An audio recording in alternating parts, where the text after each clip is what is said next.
Los objetivos de la clase son comprender los mecanismos, primero de acción de los receptores de estrógeno y posteriormente los mecanismos de resistencia al tratamiento hormonal, conocer los fármacos que actualmente se están estudiando para intentar revertir esa resistencia hormonal y cuáles son las líneas de investigación futuras en enfermedad luminal. Inicialmente, recordar que el receptor de estrógenos es el principal impulsor de la mayoría de los cánceres de mama en general. Representa el 75% aproximadamente de los cánceres de mama y generalmente pues son en pacientes posmenopáusicas. El receptor de estrógeno se correlaciona con un menor grado tumoral, con una menor amplificación del oncogen HER2, con una pérdida subsecuente del oncogen P53, del gen supresor de tumores, perdón, con una menor proliferación tumoral, esto porque hay menores tasas de metástasis ganglionares iniciales, por lo tanto, menor recurrencia de la enfermedad durante el tratamiento primario o secundario y por lo tanto menores tasas de mortalidad después del tratamiento primario. Sí se correlaciona con mayor expresión positiva de PR y metástasis sobre todo a tejidos blandos y hueso. Generalmente el tratamiento para el cáncer de mama luminal es a través de la terapia endocrina.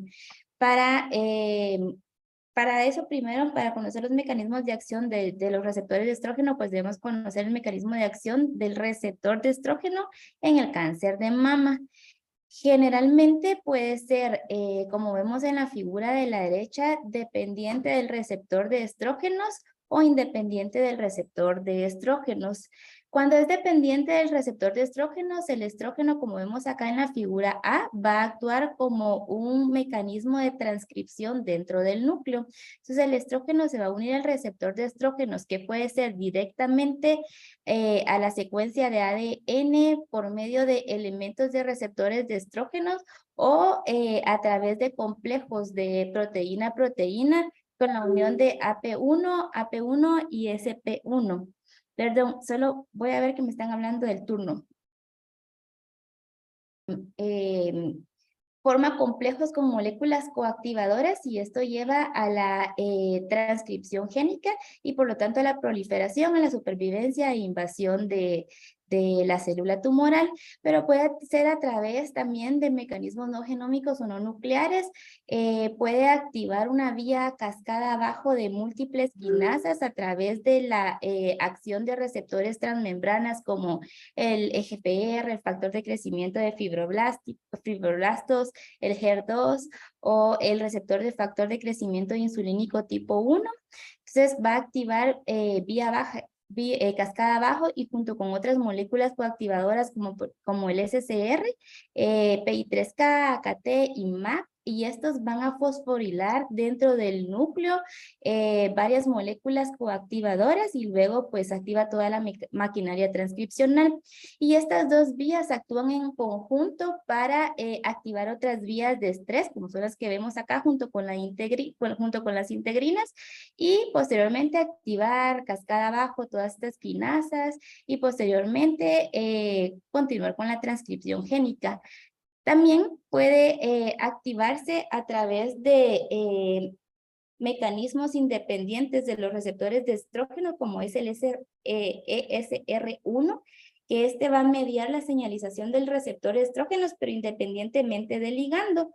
Esto va a promover la unión a otros coactivadores y la regulación al alza de la transducción de señales de receptores de estrógeno, que generalmente sean el 20% de la resistencia endocrina en los cánceres de mama luminales. Primero, en esta figura vemos todo lo que les expliqué anteriormente, previamente, los ovarios, las glándulas suprarrenales, la mama, el tejido adiposo, forma andrógenos. Los andrógenos se transforman en estrógenos a través de la aromatasa, se dimerizan, trasladan al núcleo, se unen a los elementos de receptores de estrógeno en la secuencia de ADN y junto con otras moléculas, otras coenzimas activadoras, promueven a la transcripción génica. Existen diferentes mecanismos de acción de las terapias hormonales, diferentes grupos. Tenemos los inhibidores de aromatasa, como vemos en la figura B. Estos inhibidores de aromatasa pueden ser reversibles como el anastrozol o el letrozol, o irreversibles como el exemestano. El mecanismo básicamente de acción de los inhibidores de aromatasa es que va a inhibir la aromatización de andrógenos a estrógenos. Entonces ya no hay una transcripción génica. Los moduladores selectivos de los receptores de estrógeno, los SERMs, como el tamoxifeno, van a competir, junto con los estrógenos para unirse a los receptores de estrógeno. Una vez que se unen a estos receptores de estrógeno, forman complejos junto con otros represores y si se unen a los elementos de receptores de estrógeno y entonces inhiben la transcripción génica. Otro grupo de medicamentos son los degradadores de los receptores de estrógeno o SERMs, como el fulvestrant. Estos van a actuar competitivamente con los receptores con los estrógenos, se unen a los receptores de estrógeno, y entonces disminuye la movilidad hacia el núcleo. Acá la cromatina no está conformada como podemos ver acá, entonces hay una menor accesibilidad a la cromatina y esto promueve a la degradación de los mismos. Y hay una nueva familia de receptores de terapia hormonal que son los PROTACs. Los PROTACs forman complejos o ligandos con el receptor de estrógeno con el ligando de ligasa E3. Aquí se poliubiquitila porque estas son moléculas heterobifuncionales. Se poliubiquitila y entonces forma un complejo junto con la ubiquitina ligasa y posteriormente pues inhibe la transcripción génica. ¿Alguna pregunta o duda hasta el momento?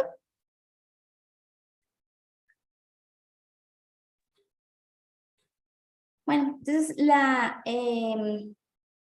activación de HER2, de GFR, del factor de crecimiento de fibroblastos y de RAS va a promover a una activación aberrante que puede ser por mutaciones o por amplificaciones que van a aumentar la señalización de PI3K y MAC. Aquí activan el receptor de estrógeno independiente del ligando y uno de los lugares principales de acción tanto de ER como de los receptores de tirosina quinasa son los genes de ciclina D1. Se considera que, bueno, ya está probado que en el cáncer de mama luminal metastásico, uno de los mecanismos de acción primarios para vencer esta resistencia hormonal es a través de SERMs, junto con inhibidores de los receptores de tirosina quinasa, más menos inhibidores de ciclina 4/6.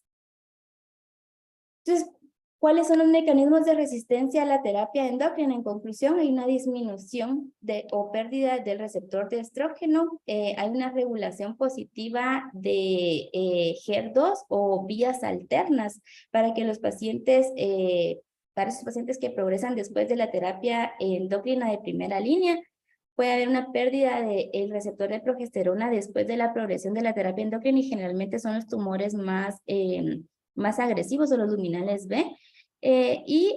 Sí puede haber respuesta posteriormente a terapias endócrinas secuenciales, pero esta respuesta va a ser más corta y menos frecuente. Posteriormente hay una pérdida eventual de la dependencia de los estrógenos y resistencia a todas las terapias endócrinas. Entonces, como hemos visto a lo largo de estas diapositivas que presenté, la resistencia de la terapia endocrina puede ser de novo o primaria o puede ser secundaria o adquirida durante el tratamiento. Esto generalmente por una pérdida, como les expliqué, de la dependencia del estrógeno con pérdida del receptor de estrógeno o dependiente de estrógenos a pesar de la presencia de los receptores de estrógeno. En conclusión, la estrategia del tratamiento para la resistencia endocrina se va a basar en una terapia hormonal como los SERMs, junto con otro, como podemos ver acá, con otro tratamiento que esté encaminado a vencer esta resistencia. Por ejemplo, TKIs y HER2 cuando hay mutaciones de HER2, o cuando hay mutaciones de SCR1 que se dan en el 70% de los cánceres luminales, los CERTs o los PROTACs, cuando hay alteraciones epigenéticas, los CERTs, o cuando hay mutaciones en FOX2, los CERTs también.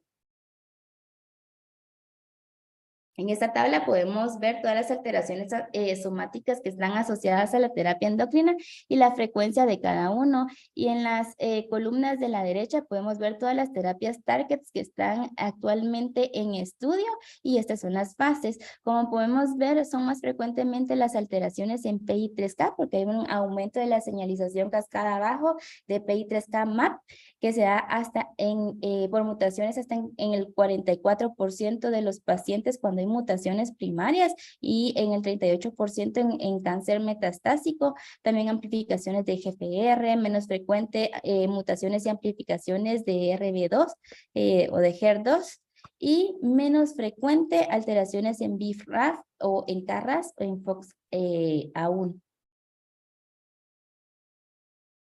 Bueno, entonces, ¿cuál es ahora la indicación de dar neoadyuvancia con terapia hormonal en pacientes con cánceres de mama luminal HER2 negativo?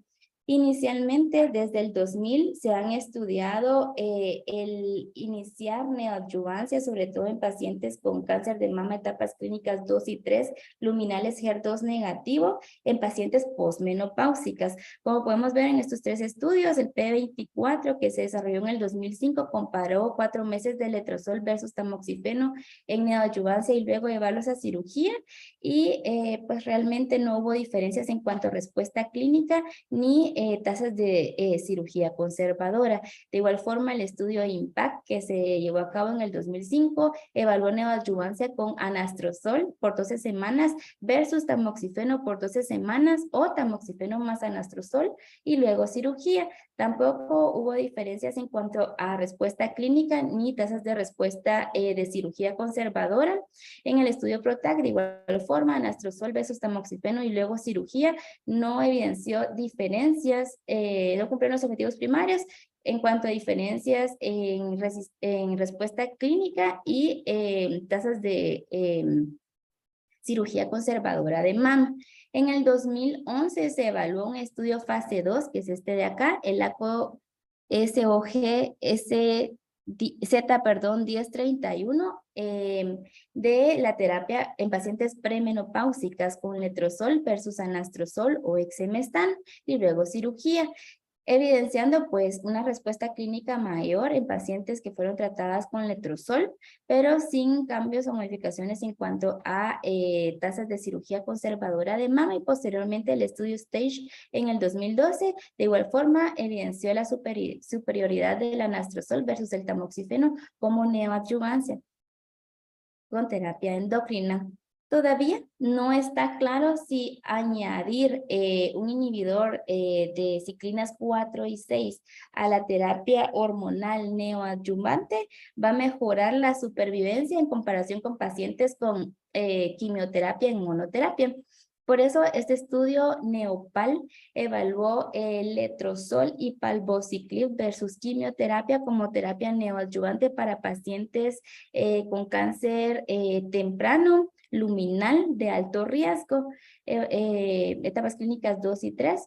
Los aleatorizó 1 a 1 a recibir en un brazo letrozol 2.5 miligramos al día más palbociclib 125 miligramos al día en un régimen de 3 semanas on y una semana off por 19 semanas versus 3 ciclos de FEC seguidos de 3 ciclos de docetaxel cada 3 semanas. Luego los pacientes fueron llevados a cirugías y como podemos ver en la tabla de la derecha, no se asoció con una respuesta estandarizada patológica que es el RCB01 en cuanto a el grupo con letrozol palbociclib junto con quimioterapia con tasas de 7.7% versus 15.5%. Las tasas de los efectos adversos en los dos grupos sí fueron comparables, básicamente similares, pero solo se evidenció respuesta patológica completa en 2 pacientes en el grupo de letrozol y palbociclib. Por lo tanto, pues los resultados en este ensayo fueron negativos, no se cumplió con el objetivo primario, hubieron bajas tasas de respuesta patológicas completas, pero en las conclusiones sugerían que este podía ser un ensayo piloto temprano para ayudar a definir las combinaciones con inhibidores de ciclinas más terapia endocrina como candidatas en pacientes para reemplazo de quimioterapia en cáncer de mama luminal de alto riesgo. Este otro estudio, el Lorelei, disculpen, es que me están hablando del modular. Inhibidor de PI3K, como vimos en la primera gráfica que les enseñé, hay una señalización aumentada de PI3K. Entonces se evaluó si asociar este tazelicib al letrozol mejoraba la respuesta o la supervivencia en pacientes con cáncer de mama temprano o localmente avanzado, luminal HER2 negativo. Fue un estudio de un solo brazo, multicéntrico, aleatorizado y doble ciego, comparado con el placebo. Entonces, aleatorizaron 1 a 1 a recibir letrozol 2.5 miligramos una vez al día, más tazelicib 4 miligramos, versus placebo por 5 días, y descansaban 2 días durante un total de 2 semanas. Como podemos ver en las gráficas, sobre todo en las pacientes que tenían mutaciones de PI3K, sí lograron pues las respuestas objetivas de un 56 versus 38%, y en toda la población 50 versus 39%, pero no hubo diferencias en cuanto a respuestas patológicas. Después de haber demostrado que el alpelisib asociado a fulvestrant aumentaba la supervivencia libre de progresión en pacientes con cáncer de mama luminal metastásico PI3K positivo, se llevó a cabo este estudio que es el NEO-ORB, que incluyó pacientes con T1C, T3, con mutación de PI3K, que eran elegibles para el tratamiento neoadyuvante, y aleatorizó 1 a 1 a 2 brazos a recibir 2.5 miligramos de letrozol al día más alpelisib a una dosis de 300 miligramos al día versus placebo por 24 semanas, perdón. Los objetivos primarios eran la respuesta objetiva y la tasa de respuesta patológica completa, tanto para pacientes con mutación de PI3K como pacientes sin mutación de PI3K. Como podemos ver, pues no hubo una diferencia estadísticamente significativa en cuanto a respuesta objetiva en el brazo de alpelisib más letrozol versus solo letrozol, con 43 versus 44.8%. De igual forma, pues tampoco hubo una diferencia estadísticamente significativa en tasas de respuestas patológicas.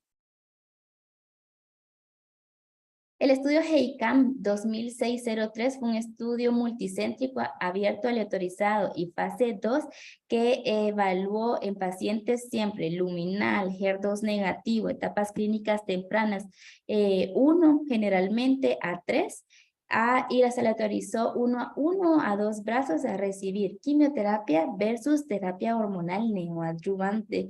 Como podemos ver en este cuadro, pues sí hubo una mejoría en cuanto a tasas de respuesta en pacientes de respuesta objetiva, no de supervivencia, ni de supervivencia libre progresión, ni supervivencia de enfermedad libre de enfermedad invasiva, de 75 en el brazo de quimioterapia versus 44 en el ciento en el brazo de hormonoterapia. Sin embargo, con una P estadísticamente significativa, como podemos ver acá.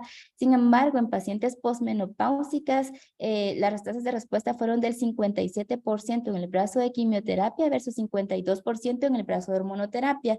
Entonces, en este estudio se concluye que sí se pueden interpretar con cautela los resultados en cuanto a pacientes posmenopáusicas a recibir terapia hormonal neoadyuvante en lugar de quimioterapia. Todavía no está recomendado hasta la fecha asociar a la quimioterapia neoadyuvante letrozol o terapia endocrina a pacientes con cáncer de mama luminal. HER2 negativo. Este fue un estudio que evaluó la seguridad y la eficacia de la quimioterapia neoadyuvante más menos letrozol en pacientes posmenopáusicas con cáncer de mama localmente avanzado. Fue un estudio fase 3 que le autorizó de igual forma uno a uno a los pacientes a recibir letrozol y quimioterapia versus quimioterapia con FAT. Como podemos ver en esta tabla, las respuestas patológicas completas en el grupo de estudio de letrozol más quimioterapia fueron de 25% versus 10% en el grupo de solo quimioterapia. De igual forma, mejores tasas de respuesta clínica completa, respuesta parcial y respuesta completa. Respuesta clínica completa. Como podemos ver en las gráficas, sí hubo una tendencia al descenso mayor en el grupo de quimioterapia que en el grupo con quimioterapia más hormonoterapia y los efectos adversos pues fueron similares en los dos grupos.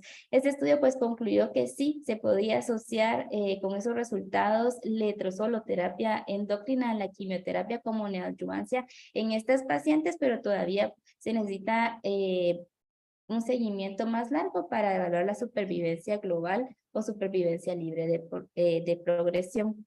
En conclusión, aunque la neoadyuvancia aumenta ligeramente su uso entre el 2000 y 2012, esta modalidad pues claramente no se utiliza hasta la fecha de dar terapia endocrina neoadyuvante en estas pacientes luminales HER2 negativos.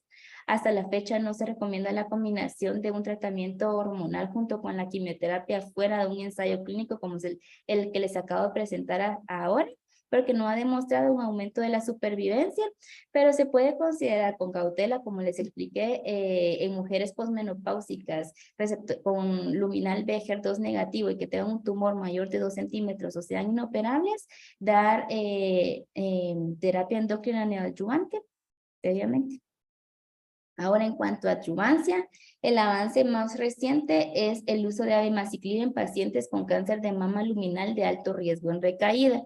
Definimos alto riesgo cuando hay una afectación de más de 4 ganglios o cuando tenemos 1 o 3 ganglios positivos con un tamaño del tumor mayor o igual de 5 centímetros con grado histológico 3 y un KI 67 del 20%. Y el estudio más reciente es el estudio MONARCH-I, que es un ensayo abierto, global, aleatorizado, este sí es fase 3, que incluyó pacientes con cáncer de mama temprano, luminal HER2 negativo, de alto riesgo, y aleatorizó uno a uno a 2 brazos a las pacientes a recibir abemaciclib a dosis de 150 miligramos 2 veces al día por 2 años, más terapia endocrina adyuvante estándar en ese momento, que generalmente eran los inhibidores de aromatasa, y versus en el otro brazo, incluyó a 2.074 pacientes a recibir solo letrozol.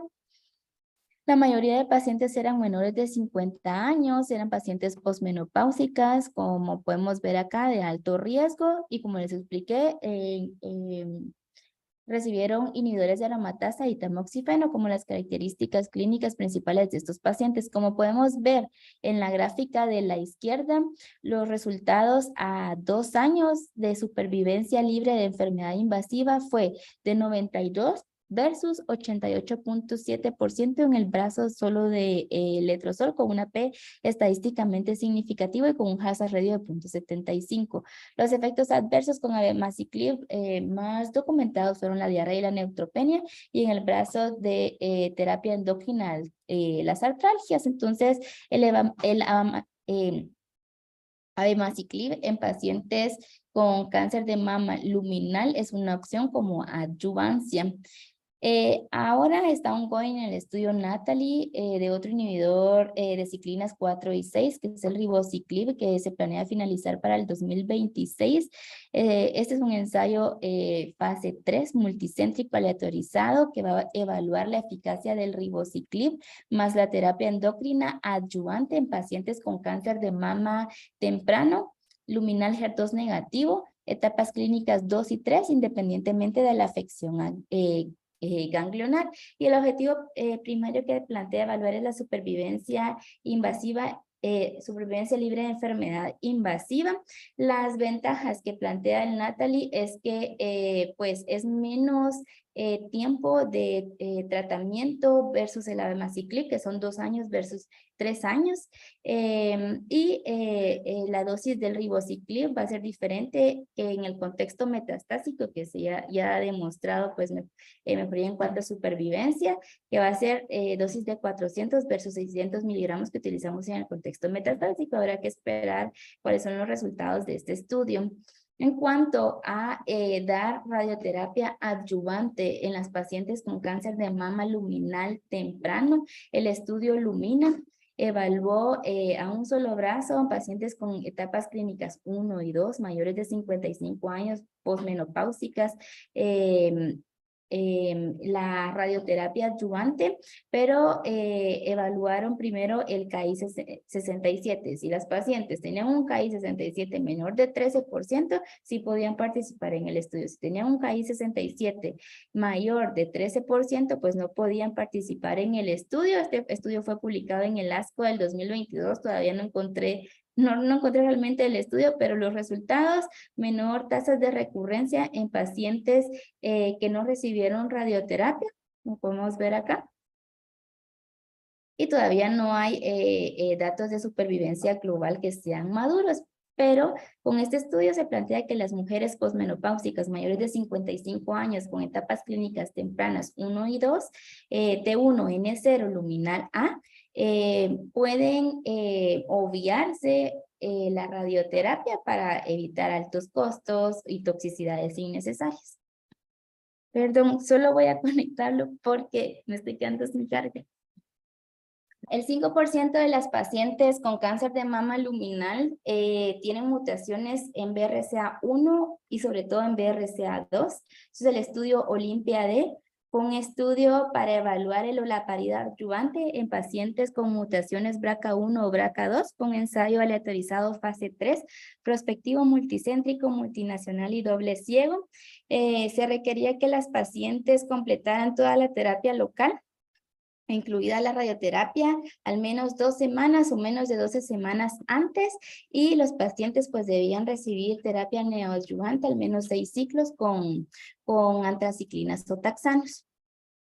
Aleatorizaron 2-1 a 2 brazos a recibir olaparib 300 miligramos 2 veces al día PO versus la quimioterapia que el investigador eligiera, que podía ser capecitabina, eribulina o vinorelbina. 2 puntos primarios fue la supervivencia libre de enfermedad invasiva, y los puntos secundarios o los objetivos secundarios: la supervivencia global y la tasa de respuesta objetiva, la calidad de vida, ¿verdad? Y la seguridad y la tolerabilidad.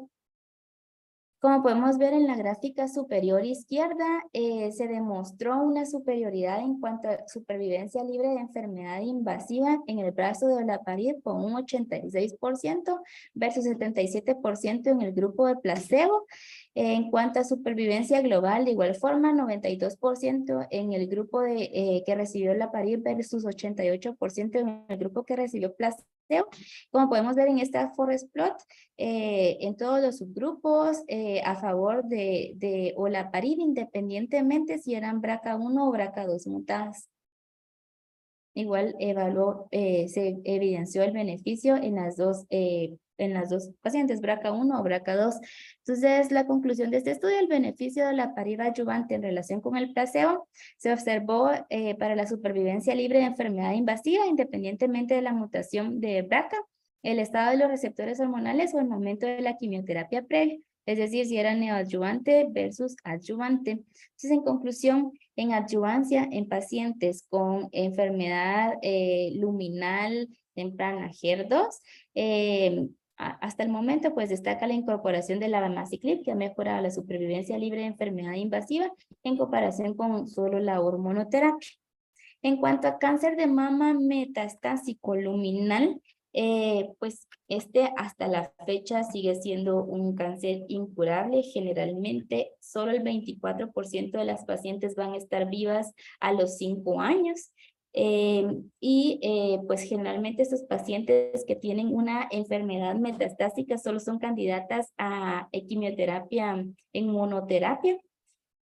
El tratamiento de elección, eso es cuando tienen crisis visceral. El tratamiento de elección generalmente va a ser un inhibidor de ciclinas 4 y 6 y los inhibidores de mTOR y PI3K. Generalmente son opciones de tratamiento, pero ya después de una tercera línea de quimioterapia.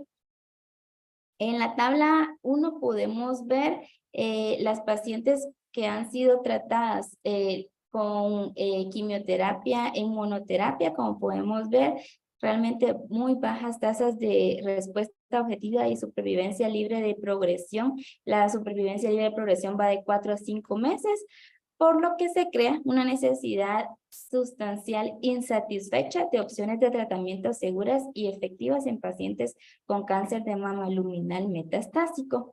En este sentido, se han evaluado estudios in vivo e in vitro. El Esalestrant es uno de esos, el estudio Esmeralda, en el que ha evaluado sobre todo por la incomodidad de estar administrando fulvestrant y M a las pacientes, nuevas terapias endócrinas por vía oral.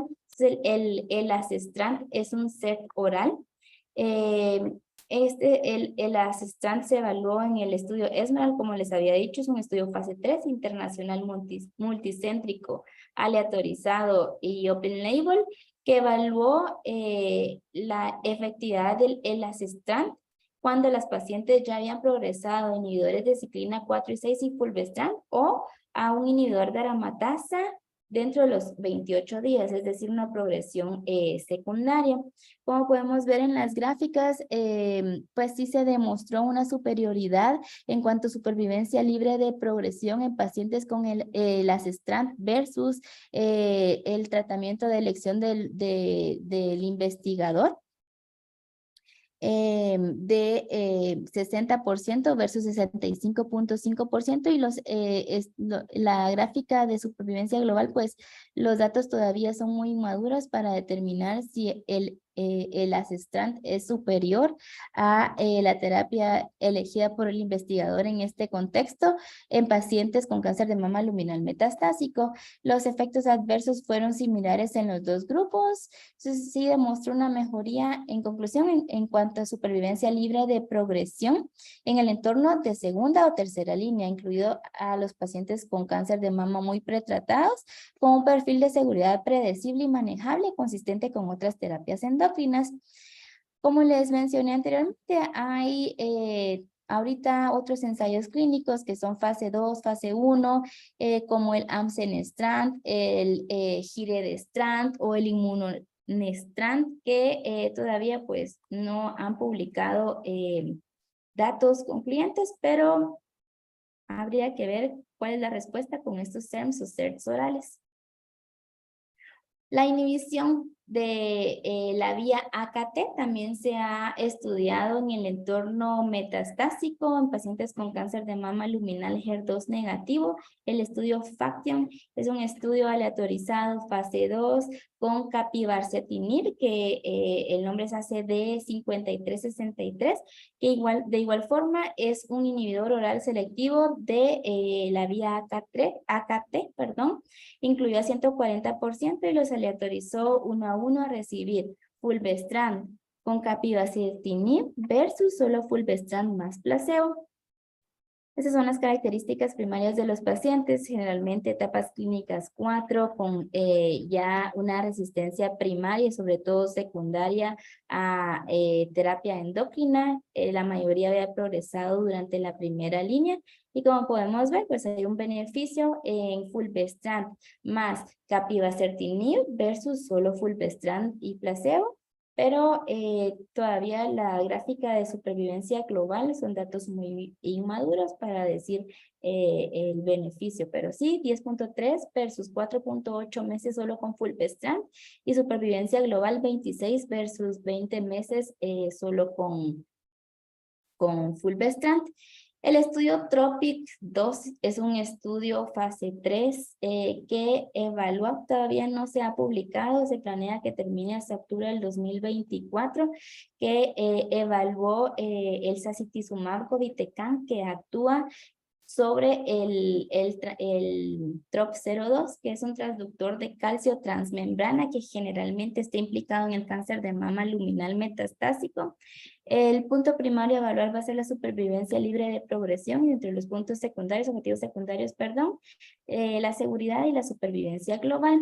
Estas son igual gráficas que fueron publicadas en el ASCO 2022, en el que se consideró un beneficio del sacituzumab govitecan versus la terapia que era elegida por el investigador, pero es de 5.5 versus 4 meses, ¿verdad? Y habrá que esperar para supervivencia global porque todavía son datos inmaduros. Entonces, en conclusión, en el cáncer de mama luminal metastásico, inicialmente la terapia de primera línea son inhibidores de aromatasa fulvestrant más un inhibidor de ciclinas 4 y 6. Habría que esperar pues resultados de los nuevos sets orales que todavía están en fase 1, fase 2. Se podría, incluso con estos sets orales, se plantea reemplazar el fulvestrant por la incomodidad de administración del fulvestrant y sobre todo en pacientes con mutaciones SSR1 que son las independientes del receptor de estrógeno, ¿verdad? Y pues el sacituzumab govitecan dentro de las conclusiones debería considerarse como una potencial opción de tratamiento, pero sobre todo en pacientes que han sido muy pretratados con ya opciones de tratamiento limitadas. Y eso es lo que les traía preparado hoy. No sé si tienen alguna pregunta.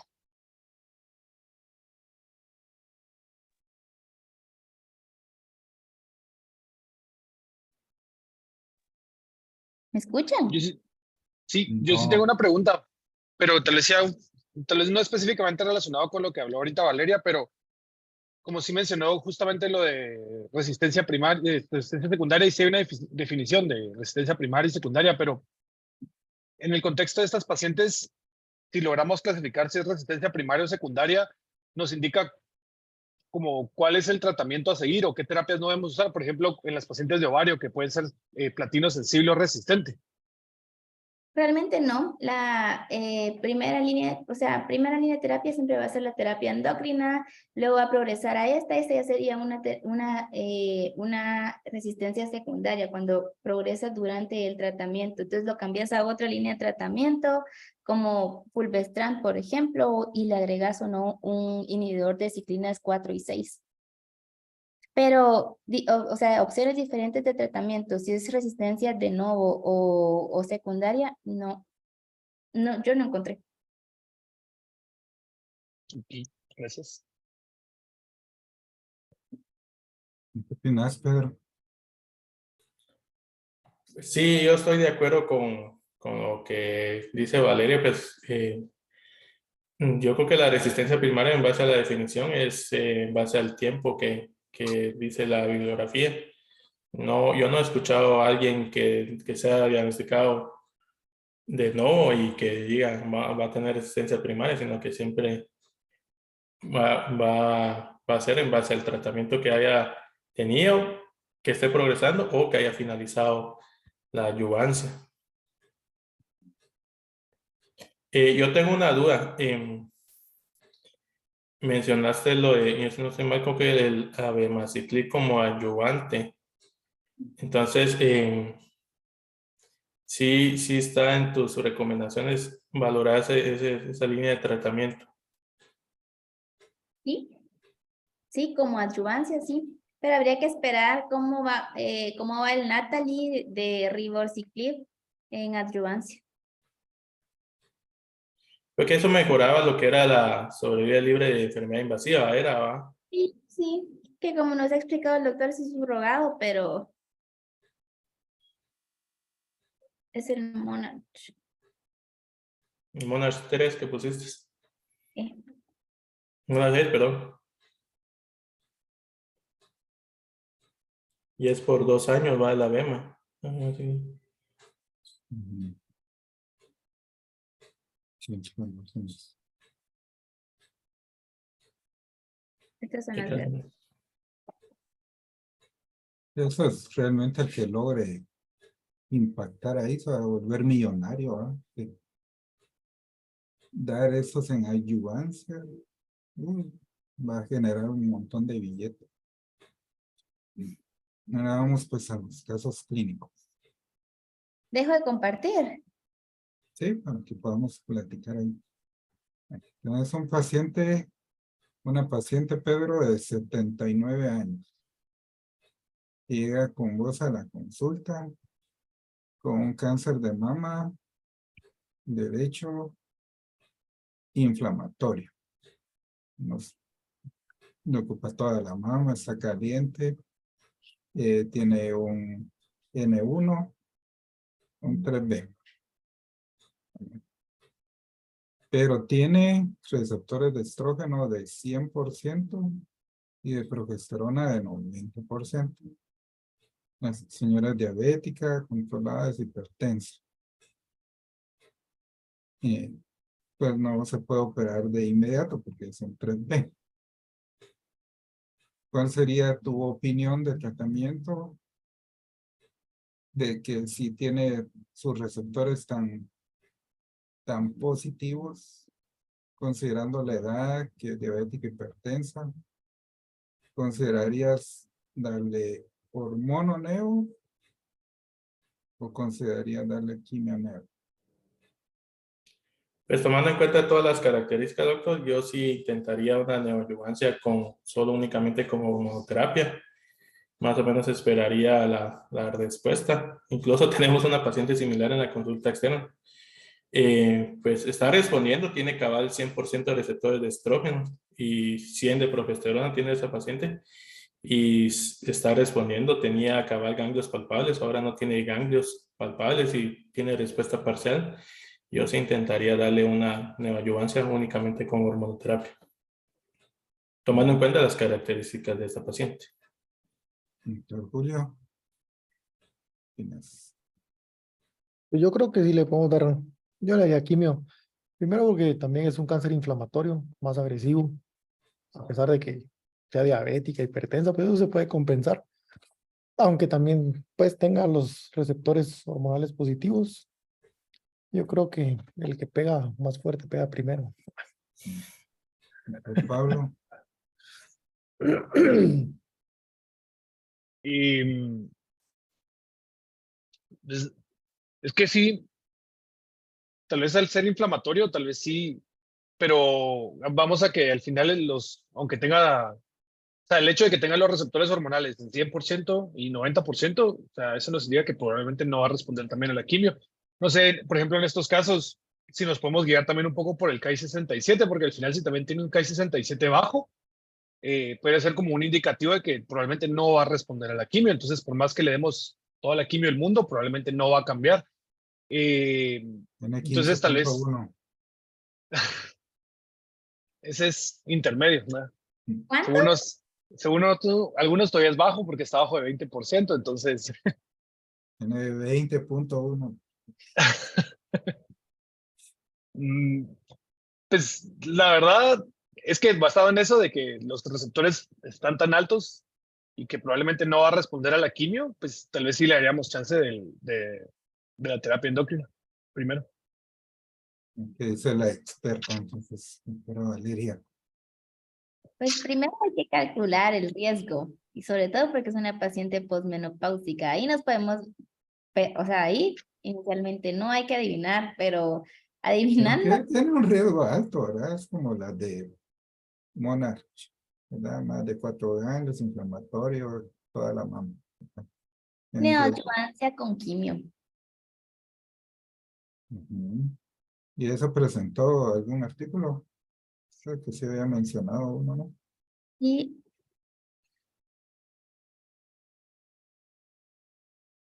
además, retroceder. Hay uno es que hay uno que creo que no presenté, que era el alternate. Ya, pero sí presentó de hormono versus quimio ahí. El HEICAM 2006-03 no demostró beneficio. Compártalo. Ok. Yo lo que te diría el GEICAN es que se beneficiaban las pacientes premenopáusicas. Ahí incluso están las gráficas. Ajá, cabal. Pero como la paciente es post, ellos no sé. Este.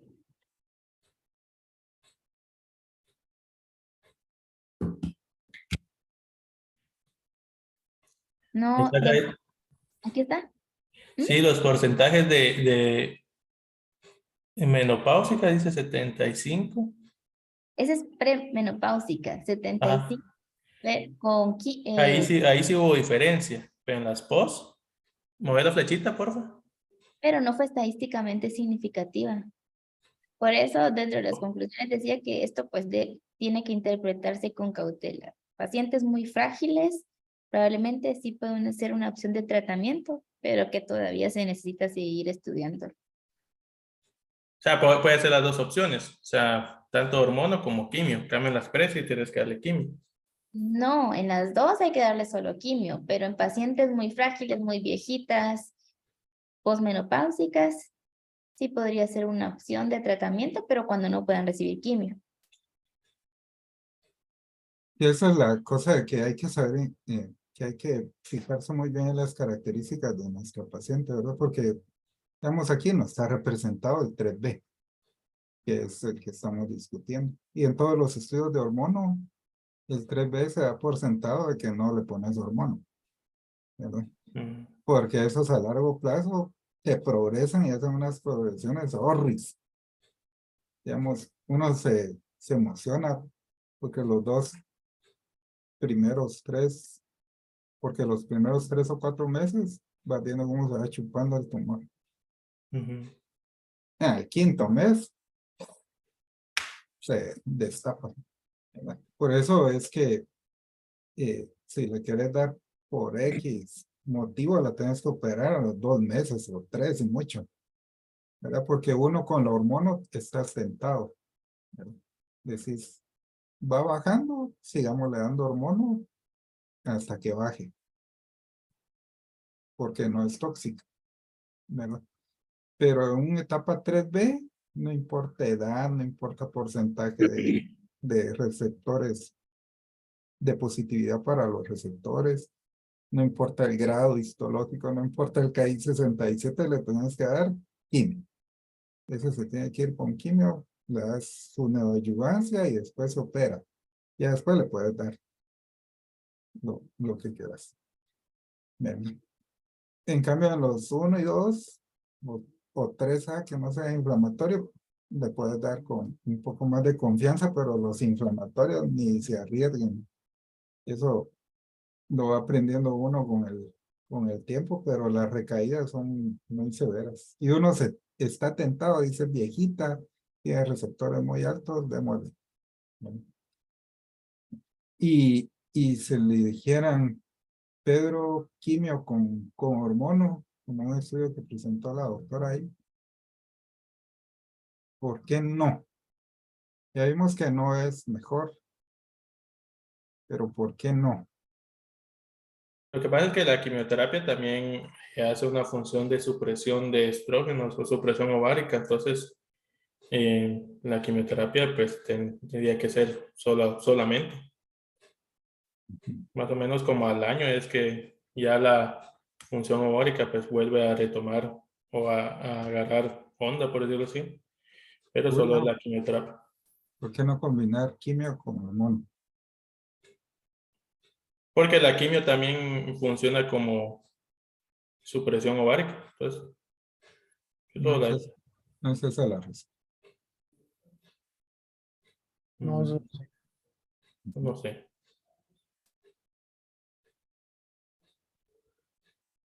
Pablo, es más que experto.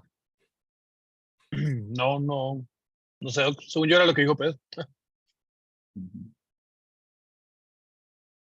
Vale, nos va a contestar. Sí, bueno, nos va a No se iluminar ha con su demostrado sapiencia. un beneficio en supervivencia libre de progresión o supervivencia de global de dar quimio más hormono versus solo quimioterapia, como podemos ver acá.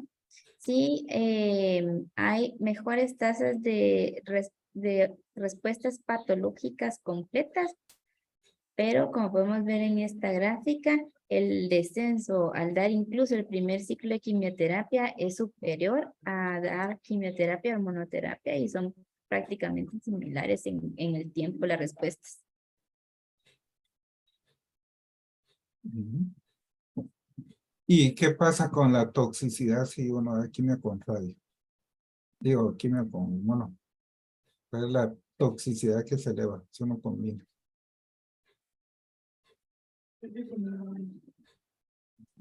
Alopecia, neutropenia.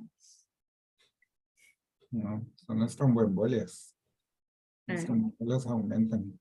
¿Verdad? Cuando uno hace la combinación.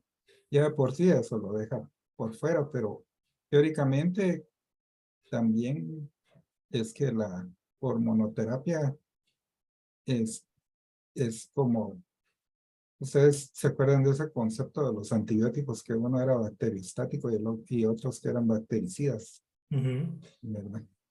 Eso se aplica también. La hormona es bacteriostática, Táctico. Citostática, no. Sí, sí, va. citostática y la quimio es citotóxica, Ujú. ¿verdad? Entonces, ¿cuándo funciona mejor la quimio? Cuando hay mucha proliferación o cuando los tenés estacionados en G0 para que no crezcan. No, cuando están proliferando. Cuando están proliferando. Entonces, es como poner freno y acelerador al mismo tiempo, no te va a avanzar en ningún lado, ¿verdad? Y la toxicidad que aumenta. Y uno en los congresos todavía oye, escucha decir y presentan casos y que yo le di quimio con mono. Puta, dice uno, y voten cuántos estarían a favor de darle esto. Y se escucha. Y pues los que vayan a ir al INCAN de México, todavía hay como un grupo de pacientes que tratan así, con quimio hormonas, pero ni teóricamente, ni por toxicidad, ni por respuestas, vale la pena. Entonces, en un paciente que estuviera en una etapa 3A, ¿cuál sería nuestro objetivo de darle tratamiento neoadyuvante si es luminal? Vimos que respuestas completas no es como HER2 y triple negativo.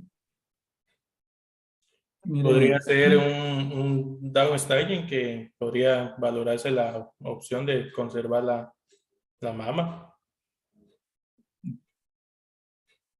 sí, pero solo quería terminar esta idea aquí. Ah, Ven ujú. ahí el porcentaje de respuestas patológicas completas con quimio más o menos letrozol.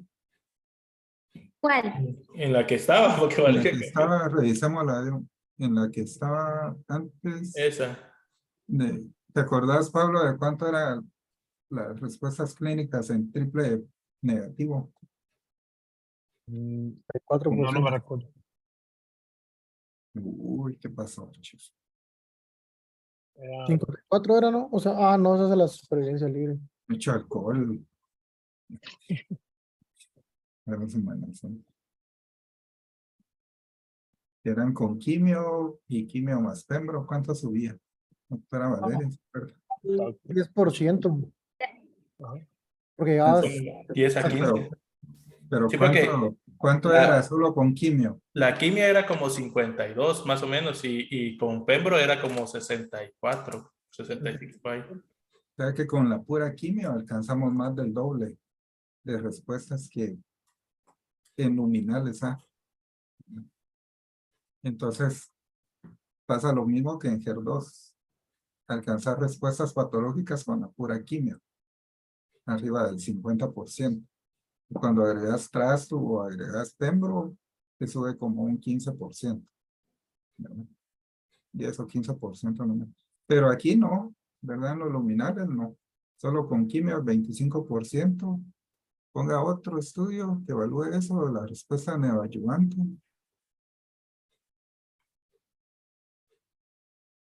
Quimio versus Pero aquí no hay respuestas. inhibidor de aromatasa. No, pero ahí no. Ahí Quimio, está. Pero este es con alpelisib. Ujú, sí, Dice por ese lado. 1 y 2 Esa es en pacientes. con mutación de PI3K. Ajá, vamos a ver. Aquí es alpelisima letrozol. O solo letras. Porcentaje es 1% de respuesta completa. Ujú. O sea que alcanzar una respuesta patológica no es objetivo en hormono, ¿verdad? Uno no puede decir, le voy a dar neoadyuvancia en un luminal A para alcanzar una respuesta patológica. Es un marcador subrogado de supervivencia y dicen que usted no sabe nada. Ponga otros. Pero este es con igual un inhibidor de PI3K. Ujú. Quimio. Y Este otro, este es con quimio. eso es con quimio y con un Con inhibidor de ciclina, ciclina. palvo y letro. Eso es con inhibidor de ciclina, letrozol más palbo. Y ¿Verdad? Y Igual es aquí, el doble con quimio, 8 versus 4. ¿dónde está la respuesta? 7.7 versus 15.7. Qué curioso, ¿va? Que los inhibidores de ciclina siendo tan buenos en metástasis, no son buenos. Neo. ¿Y por qué será? Porque Es porque lo que pasa es que al no tener como funciona en el ciclo celular, no va a haber, cómo es como citostásico, por decirlo así. Entonces no, me imagino que por eso no te ven la respuesta. no, es porque generalmente actúan ya en pacientes con resistencias. O sea, porque habría que asociarlo a un inhibidor de los receptores de tirosinquinasa junto con un SER o SERM, más los inhibidores de ciclina. Entonces, generalmente este contexto ya es un paciente metastásico, pienso yo, o que ha progresado a otras líneas de tratamiento. No, porque cuando llegan de primera línea metastásica les puede dar y les va bien. Aunque nunca les haya dado ni quimio ni nada.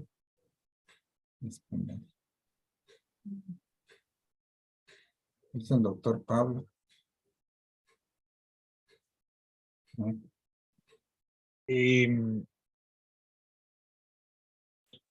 No sé si es porque una paciente ya con enfermedad metastásica, o sea, pues claramente es una enfermedad más avanzada y se ha acumulado una mayor cantidad es que no sé si tiene que ver con las mutaciones, porque o sea, hay más, esa es la vía que está utilizando las células para seguir reproduciéndose. Entonces, probablemente en etapas más tempranas de la enfermedad todavía no está esta vía tan activada y por eso es que no hay una adecuada respuesta cuando los usamos, cuando no es una enfermedad metastásica. Mm. Si quieres, te la voy a dejar de tarea para mañana. Pues. Ok. Vamos a ver. ¿Verdad? Entonces, darle neoadyuvancia a un paciente luminal A, pues no implica ni aumento en las respuestas completas ni parciales. Ese no es nuestro objetivo, ¿verdad?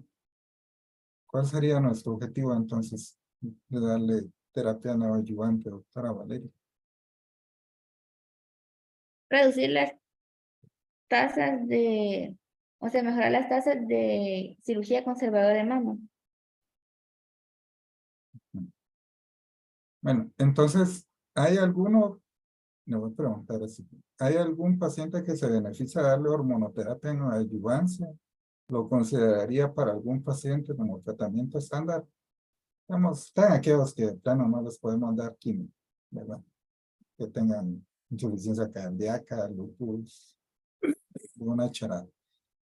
Pero en uno de los pacientes que vemos, habrá una indicación clara para darle tratamiento con hormonoterapia, un luminal A. No. No.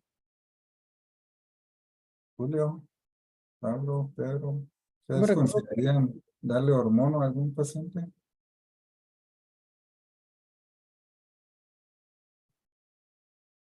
No, pero eso es... Que hay una, si no me acuerdo, hay una fórmula para valorar a esos pacientes. No me recuerdo bien donde podría verse esa opción, pero la verdad es que ahorita no me recuerdo el nombre de esa fórmula. Pero ahorita no sé. Pero independiente de tus fórmulas, que no te acordás, con tu sapiencia, ¿considerarías algún paciente indicado para darle hormonoterapia luminal A?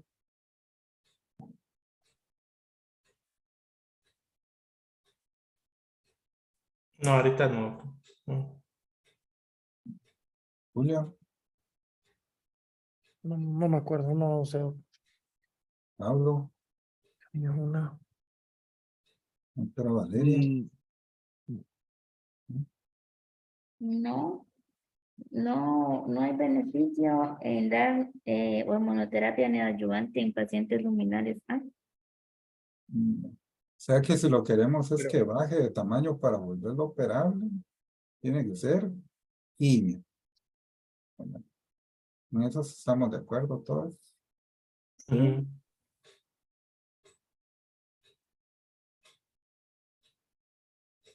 No los oigo con decisión. No, sí. Ajá, ¿verdad? Hay casos especiales como esta de una paciente de 78 años, 80, que es inoperable. Ya no le vas a llevar a una mastectomía radical. Ese grupo de pacientes, si son muy fuertemente positivos, que no sean inflamatorios, ¿verdad? Estamos hablando de un T2, N1, un tumor móvil, blando, no infiltrativo, pero que no la vas a operar, ¿verdad? No te urge llevarla a una cirugía por múltiples comorbilidades o porque sea una paciente frágil. Ese grupo de pacientes es como muy especial, ¿verdad? Porque tienen una tasa de proliferación muy baja. Entonces, lo va manteniendo uno con la hormona, nunca le sube, pero tampoco les baja, ¿verdad? Es una paciente que no te urge operarla y que su biología del tumor es muy lenta. Entonces, a esa paciente podemos considerar darle hormono y hacerle una tumorectomía sin disección axilar. Lo que importa ahí es quitarle el tumor primario. Y ahí hormono, sin ni siquiera darle radio. Eso le iba a preguntar yo, ¿y radio en esa paciente? Ese es un grupo especial que si no, si es muy frágil para cirugía, pues va a ser muy frágil para la radio, ¿verdad? Son pacientes muy grandes cuya biología de tumor es pequeña y son fuertemente positivos. Ese es como un grupo especial de pacientes, ¿verdad? Son pacientes, por ejemplo, con Alzheimer, que no las vas a operar si tiene Alzheimer, ¿verdad? No la vas a dar y menos llevarla a radioterapia, que se pueda mover y chamuscarse todo. Ese es un grupo especial. A nosotros nos tocó que tratar a una paciente con síndrome de Down, ¿verdad? De 22 años, ¿verdad? Y ella, pues, no le vamos a poner quimio porque no le atinaban y se quedaba. Bueno, pero esos son como grupos muy especiales, pero lo que les quería remarcar es ese de 78 años, con una biología de tumor que no es inflamatorio y que tiene condiciones que la hacen muy frágil, ¿verdad? Y eso cada vez lo vemos más. Pero si nuestra intención es darle el combo 1, que es cirugía, quimio y radio, todas las pacientes deben ir con quimio. Neoadyuvante no importa que tengamos 90 o 100 de receptores de stroke. Vamos a ver qué otro grupo. Y si tiene un paciente de un tumor de 2 centímetros, a ese le daríamos neoadyuvancia o se operaría. Luminales A, estamos hablando de luminales A. Neoadyuvancia. Pedro, Esas se podrían operar de entrada hasta un máximo de 2. Julio. ¿Qué Sí, dice se podría hacer. el ¿Qué manda? consenso qué dice el consenso de expertos? Em, Que tenga, vamos a ponerle más contexto. Que sea una paciente de 76 años con tumor de 2 centímetros, receptores de estrógeno 90 y progesterona 80, sin comorbilidades, menos, y la tenés de 2 centímetros. Entonces decís, ¿me opera, doctor, o me pone quimio? no, yo creo que O lo operas y le das hormonoterapia. si no tiene criterios de alto riesgo, así como esta paciente, puede ir a cirugía y luego radioterapia y luego hormona. Inclu-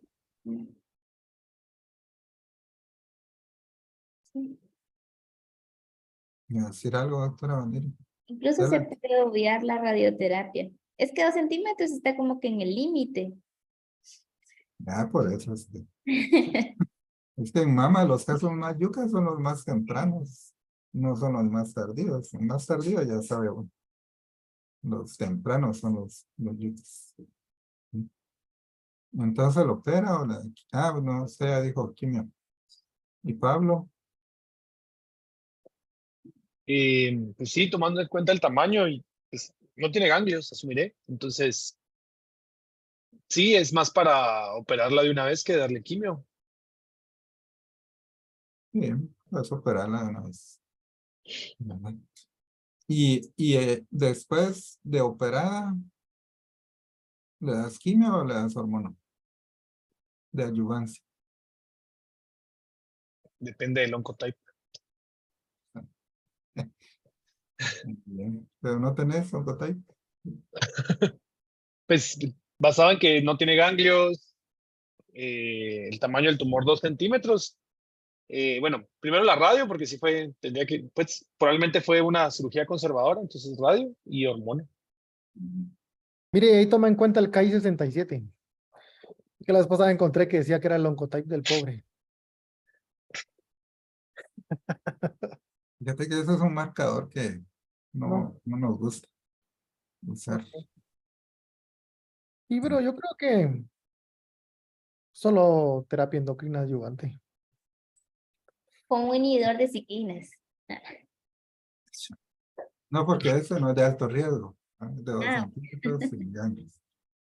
Y ese Lumina es lo que podíamos evitar la radio, ¿verdad? Ese es el estudio de una paciente con cirugía conservadora. ¿Cuáles son las indicaciones de radioterapia en cáncer de mama, Pablo?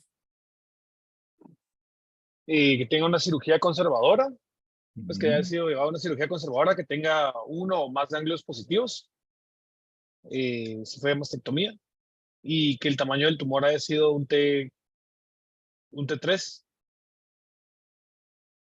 Sí, mayor de 5 centímetros. Pedro está de acuerdo con los criterios que expuso Pablo. Y esos son.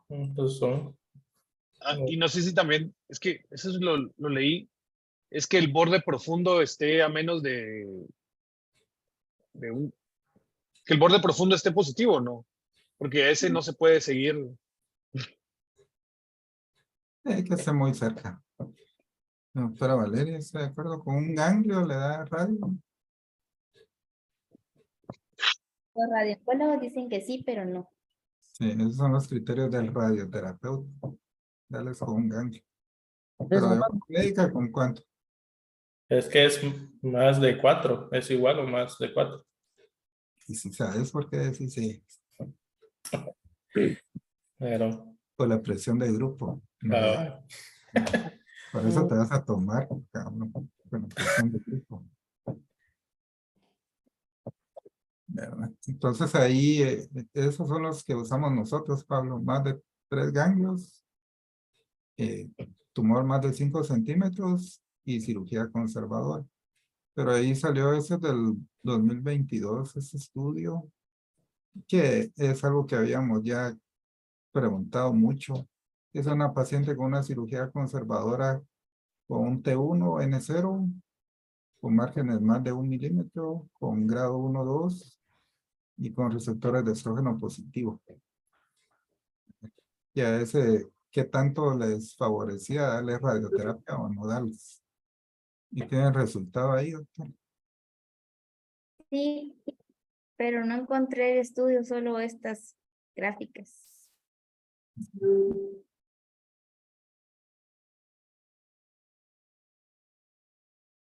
Ah, es que este todavía no está. ¿Cuál?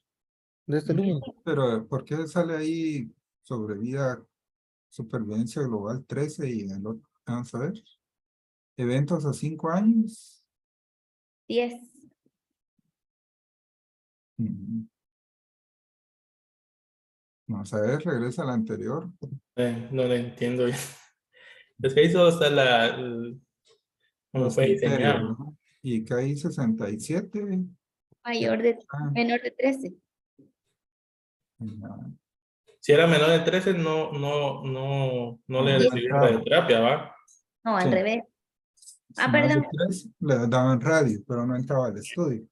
Sí, O sea que eso no es comparativo, sino que es el grupo de 1 N0 con KI 67 menor de 13.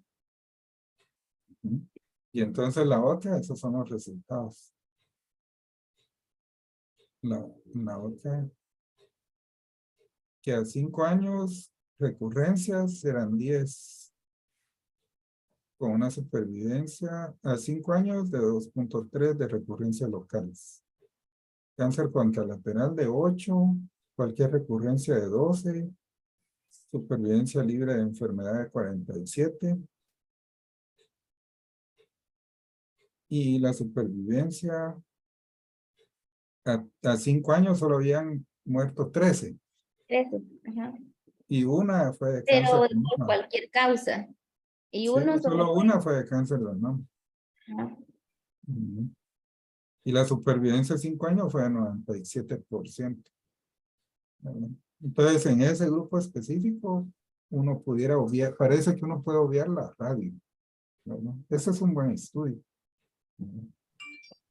Pero, digamos, debe tener cuidado en el KI 67 en menor, en este caso fue de 13, y que no sea mal diferenciado, ¿no? Un grado 3, que sean bien o moderadamente diferenciados. Ujú.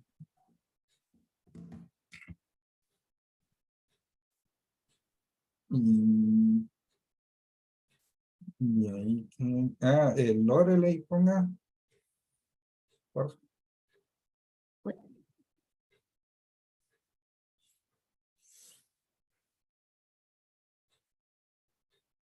Nosotros participamos en el Loreley. ¿Ah, sí? El Loreley. No, de ahí no padecimos de primero. Estamos, pero era un estudio que se basaba en KI 67. ¿Verdad? Entonces le hacías una biopsia, que era la primera donde se hacía el diagnóstico. Después se le empezaba el tratamiento y después de las 16 semanas tenías que hacer otra biopsia.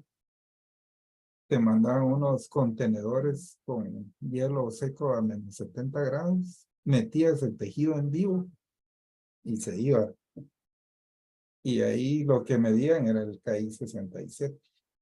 Porque lo que querían ver es que si darles el tratamiento con IUPI 3K, bajaba el KI 67 de inicio y después del tratamiento neoadyuvante. ¿Verdad? Eso era lo que se buscaba y si eso se correlacionaba con las respuestas. ¿Verdad? Era un show hacer eso, ¿no? Vamos a ver, y aquí los resultados fueron ya, que estos estudios solo eran para ver la respuesta patológica, ¿verdad? Sí. No le involucraba ni supervivencia ni nada, sino que era la respuesta patológica. Y aquí pues, en ese sí salió que era que darles les iba mejor, pero eso no, ese ni se siguió, porque conseguir al paciente era muy difícil, era muy complejo. Ahí en el IX Me acuerdo que todavía hay una paciente, no, hay como 3 pacientes que siguieron el estudio y que están bien, ¿verdad? Pero solo era un tratamiento de 4 semanas, de 16 semanas. Bueno, y lo que le faltó en metastásico fue más bien los inhibidores de los agentes parecidos a fulvestrant, ¿verdad? Que la ventaja que trae es que ya son orales, ya no son inyectados. El fulvestrant es un medicamento que se pone intramuscular profundo, fíjate, Pablo, y se administra el primer mes, día 1, 15 y 28. Y ya de ahí, solo día 28, ¿verdad? Entonces es intramuscular. El único recuerdo del fulvestrant que tenemos es que te llevaban al bosque de Sherwood. Y ahí fue donde se empezó a usar el fulvestrant. Con Peter Pan. Para distrarte, cómo se administraba. Hacer un viaje de 52 horas para poner una inyección intramuscular. Entonces hoy ya son ya son orales, los nuevos. Y ustedes saben la diferencia entre usar tamoxifen. El fulvestrant es como un tamoxifen mucho mejorado, ¿verdad? Como de 4ª generación. Entonces, ¿cuál es en qué se diferencia, por ejemplo, usar tamoxifen de usar anastrozol, letrozol o exemestano de toxicidad? Mm, ¿Cómo puedes justificarle a una paciente gástese 400 quetzales de letrozol genérico y no se hace los 70 quetzales de tamoxifen?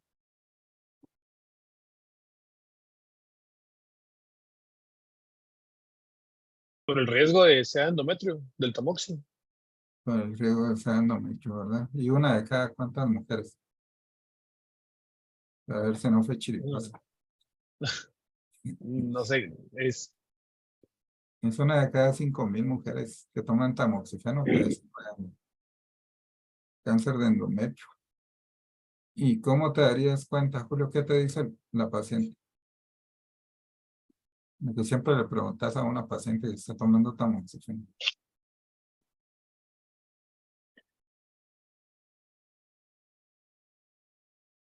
no sé.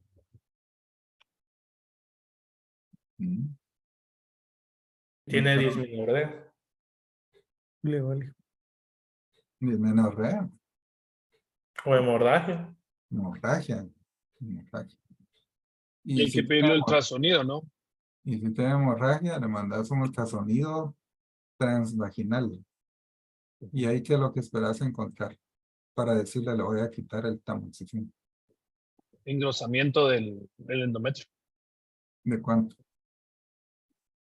Es que eso, de una vez tuve una duda con eso, porque realmente depende de la edad de la paciente. En eso puede variar, pero creo que es mayor de 5 milímetros. De 10, ¿no? De 10, ahí es. Entonces y si tiene 10, ¿qué le haces? Se lo omitimos, Y o sea, se luego, cambia. Y ya no, pero no se lo puedes quitar y le dejas el engrosamiento. Como no, hemorragia. pero Se le sí hace tiene un que tener una lío, evaluación. Ajá. se le hace un lío para ver diagnóstico histológico. Un degrado, ¿verdad? Eso es lo que hay que hacerle a la paciente para ver si tiene células atípicas, ¿verdad? Pero si es su paciente, que se compre el boleto de la lotería y seguro se la gana también. Tendría mucha suerte, ¿verdad? Pero esa es la principal ventaja en toxicidad de darles letrozol, anastrozol, exemestano.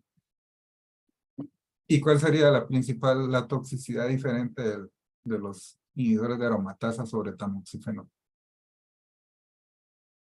¿Qué es lo que dan los inhibidores de aromatasa cuando dan tamoxifeno? Las artralgias. Artral. Osteoporosis. ¿No? Sí. Sí, la osteoporosis, ¿verdad? La osteoporosis.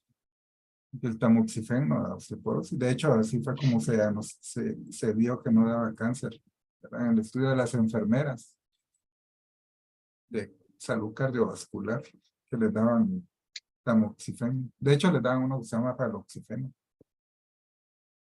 Que ahí se dieron cuenta que desarrollaban menos cáncer de mama que las que tomaban, que las que no tomaron, y así fue que se dieron cuenta que tenía quimioprofilaxis. ¿Y a cuánto tiempo le tienes que hacer el primer estudio de densitometría ósea en estos pacientes, Pablo? Una que toma, una posmenopáusica que toma letrozol. Así como has visto en la consulta que les mandamos a hacer. Y una les mandan.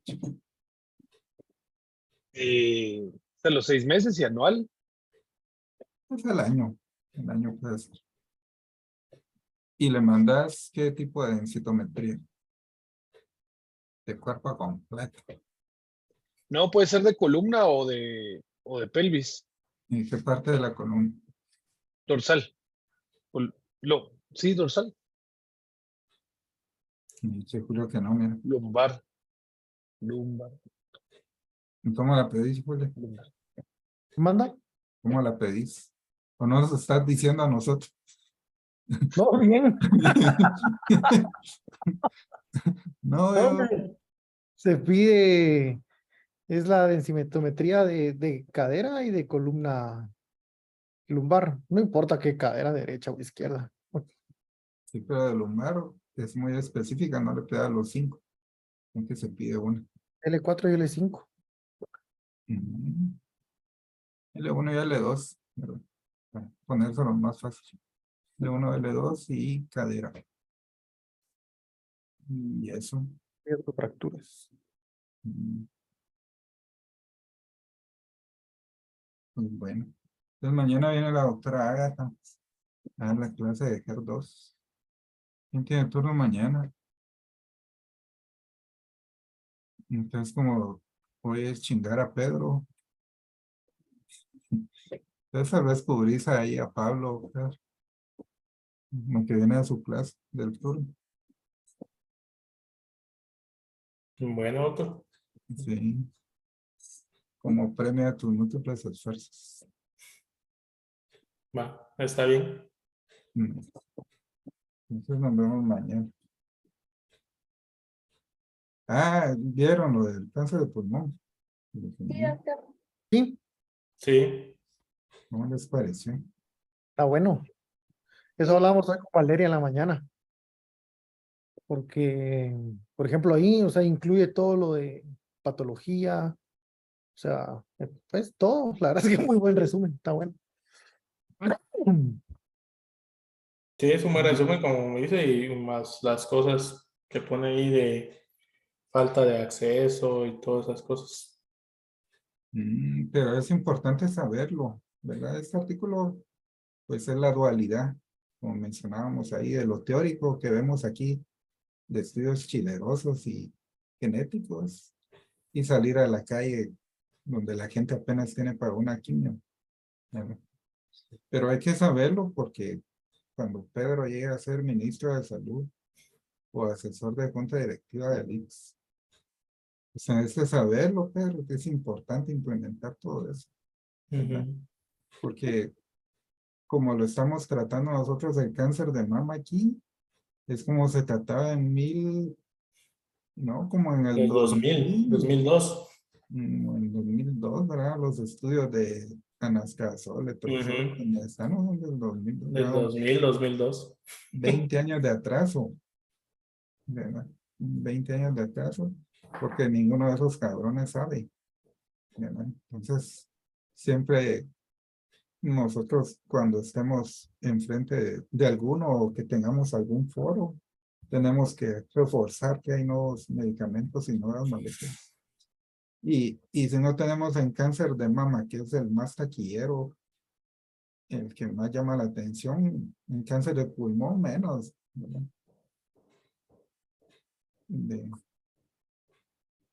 pero bueno. Entonces, le voy a hacer el examen de cáncer de pulmón.